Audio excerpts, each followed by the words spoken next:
Turn the volume up. Listen to my whispers. Close your eyes and let the darkness take shape around you. Every creak, every breath, every shadow you imagine is part of the story. Are you ready? Welcome to the depths beneath the city of light. Paris, beautiful above ground, but below its cobblestone streets lies something older, darker, and far more patient. The catacombs, miles of tunnels stacked with the bones of over 6 million souls. Tourists wander a fraction of them. The rest are sealed, unmapped, and forbidden. Tonight, we follow a story whispered among those who explore the underground. The story of Camille Moreau, a history student turned urban explorer who descended into the Paris Catacombs in search of truth and found something that should never have been unearthed. So dim your lights, put on your headphones, and listen closely, because in the dark, beneath Paris, the walls remember.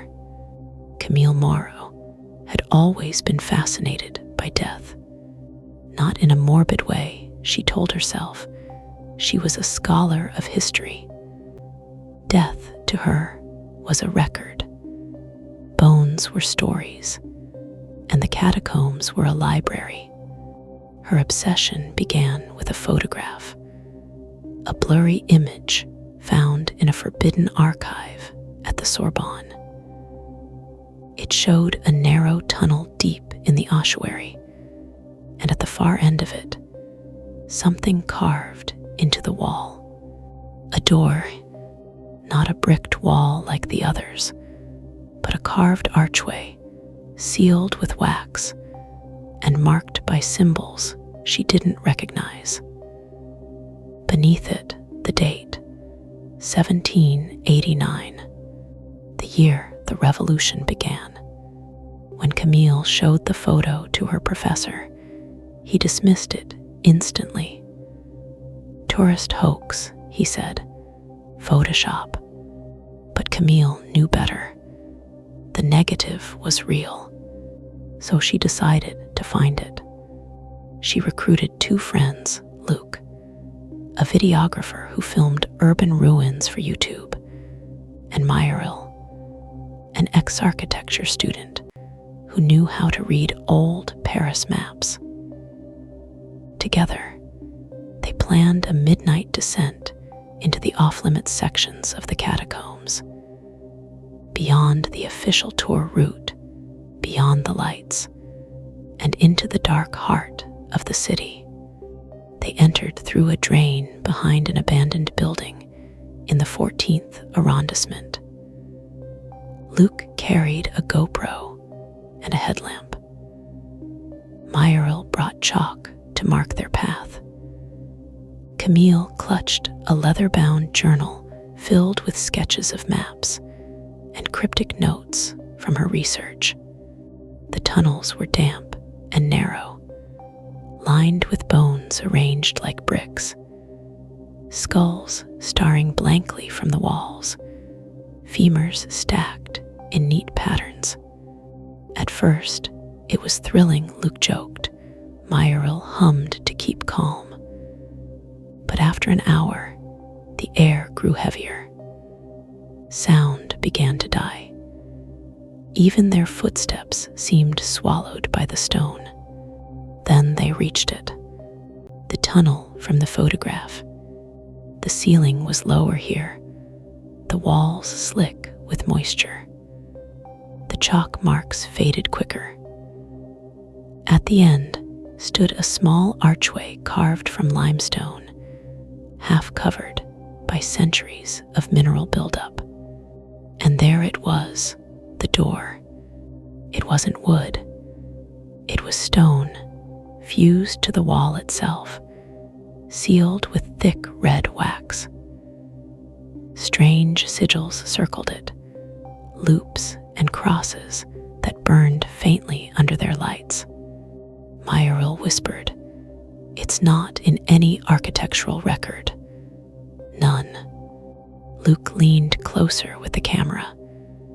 "This is gold," he said. "No one ever filmed this before." Camille brushed her hand over the surface and felt warmth. The stone pulsed faintly beneath her palm, and then the wax cracked. The air changed. A long, slow breath seemed to exhale from the tunnel, as if the catacombs themselves were waking. Luke's camera flickered. Myril dropped the chalk, and from behind the door came a sound. A scrape, then another. Something moving. Camille stepped back. "We need to go," she whispered. But Luke was already filming. "If this is real, this is history." The stone shifted. The wax split open like flesh, and a sliver of darkness deeper than any shadow yawned wide. Luke shone his light through, but it didn't reflect. It was as if the beam was swallowed whole. And then the light came back, not as Luke's flashlight, but as hundreds of faint glimmers, eyes, empty sockets glowing faintly blue. The chamber beyond was filled with bones, but these bones were wrong. They weren't stacked. They were standing, arranged like figures, as if they'd been posed. A whisper rose from the opening. Not a voice, more like the rustle of fabric and teeth grinding stone. Camille could almost make out words. "Retournes. Return." Luke screamed when something grabbed his arm. He fell backward, camera spinning. Myril lunged to help, but her hand met only air. Luke was gone. The opening sealed itself, the wax rehardening instantly. Silence. Camille and Myril stared at the wall. Only Luke's camera remained, lying in the dust, still recording. They ran. For what felt like hours, they followed their chalk marks, but each mark was gone. The tunnels twisted on themselves. Landmarks shifted. Sometimes the bones in the walls looked different. Sometimes they looked arranged. Myril began whispering prayers under her breath. Camille tried to stay calm, clutching the camera. Its footage played back fragments, their descent, the door, Luke's last frame, a flash of faces behind the bones. They stopped to rest near a stone alcove. There, carved into the wall, was the same sigil that had marked the door, and beside it, fresh scratches. 3 ENTRD. 1 may leave. Myril began to cry. "It's a trap," she said. "It's all a trap." Camille thought about the year 1789. The revolution, the executions, the mass graves moved underground. The priests who'd blessed the catacombs, the cults who later used them. She realized the door wasn't hiding something evil. It was keeping it in. But now it was loose. Hours later, or maybe minutes, time had no meaning. Camille found herself alone. Myril had vanished mid-step. No scream, no light, no trace. Only the echo of her voice, looping softly down the tunnel. Camille followed the sound, trembling, until she reached a wide chamber, the ossuary of the innocents. A space so large the ceiling vanished into blackness, and there, arranged in perfect circles, were bones. Hundreds of skulls, their mouths open, facing inward toward a stone altar at the center. Upon it lay a body, fresh, pale. Luke. His eyes were open but glassy. His lips moved. Camille stepped closer. "Luke," she whispered. His voice came out in a low rasp. "It's still here." Then his body twitched, and the skulls turned. Every single one rotating toward her with a faint, grinding click. A voice, ancient, whispering from the walls, spoke from everywhere and nowhere. "You opened the gate, now feed it." The altar cracked. From beneath the stone, black liquid bled upward, swallowing the bones, twisting them into shape. Something climbed out, a figure built of skulls and sinew, its face shifting between human and hollow. It reached for her, and Camille ran.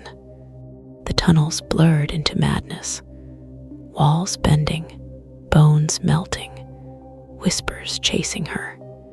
At one turn, she saw Luke again, standing at the end of the hall, his camera dangling from his hand, his head tilted at an impossible angle.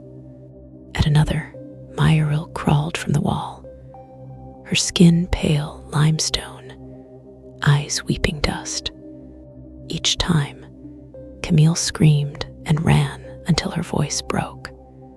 Finally, she saw light faint and golden, the exit shaft, the one they had entered.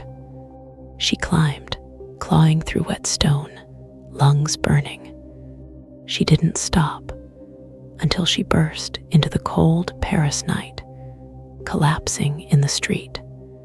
The city was silent. No police sirens, no cars, just the wind. She turned to look behind her and froze. The entrance was gone.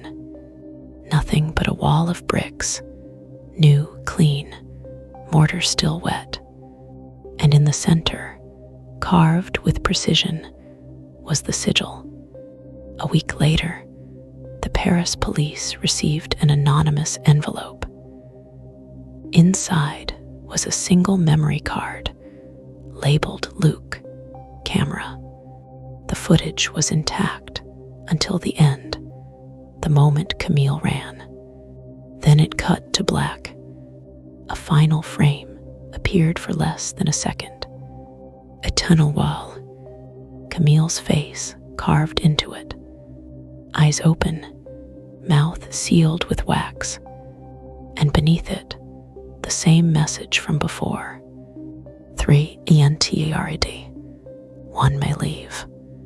So if you ever find yourself wandering the streets of Paris at night, and you hear the sound of dripping water where there shouldn't be any, don't follow it, because beneath your feet, something ancient still stirs, and it's waiting for someone to open the door again. If you enjoyed tonight's story, please don't forget to leave a like, comment, and subscribe for more nightmares.